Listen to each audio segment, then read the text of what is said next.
confused with this gospel because they don't understand what's being said. So you have to know the context in which the Lord lived when he was on this earth and what the Jewish mentality was about law and about relationship.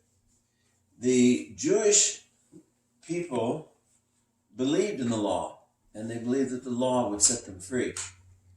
But the Lord came to tell us that the law is there to help us understand the relationship we have with God. The relationship that was established by God, not by us. And so God initiates all relationships because it is only through him that relationship is possible.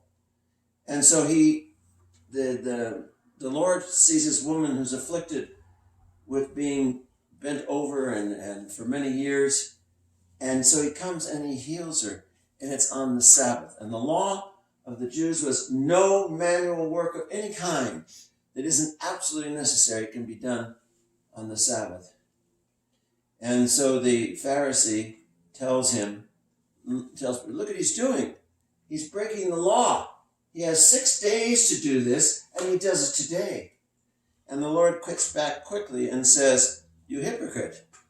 When your animal needs to be watered to stay alive, you water him. And that's on the Sabbath as well.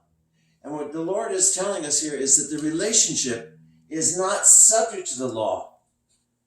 The law is subject to the relationship.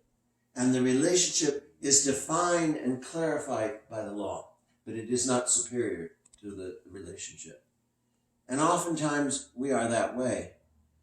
Well, you said this and you're supposed to do this, and we're always condemning people by what they do and don't do, instead of recognizing the most important part of human existence is relationship. And I think some of you are married, I know, and I think all of us have had the experience of family. And we know that when the family breaks down, the laws are what come to the fore, and the relationship gets put aside. You promised, you said you were going to do, and we are always telling each other what we have to do. When you love, you don't need to tell anybody that love manifests what needs to be done. And it is by love that we should govern our life. The Lord saw this woman afflicted, and he loved her, and he healed her. He knew what the law was, but he knew what the commandment of God is, to love your brother. And he did that. And oftentimes we hide behind the law because it prevents us from having to be honest and say we're not loving, we're not understanding, we're not kind. And we do this all the time, and this is terrible. And if love does not govern our life, then love of ourself and selfishness and lack of kindness becomes the way of life. So listen to the Lord today. And he says something very interesting. He said, this woman has been afflicted by the devil. And people say, well, how can the Lord say that? I mean, she's sick. It's an illness.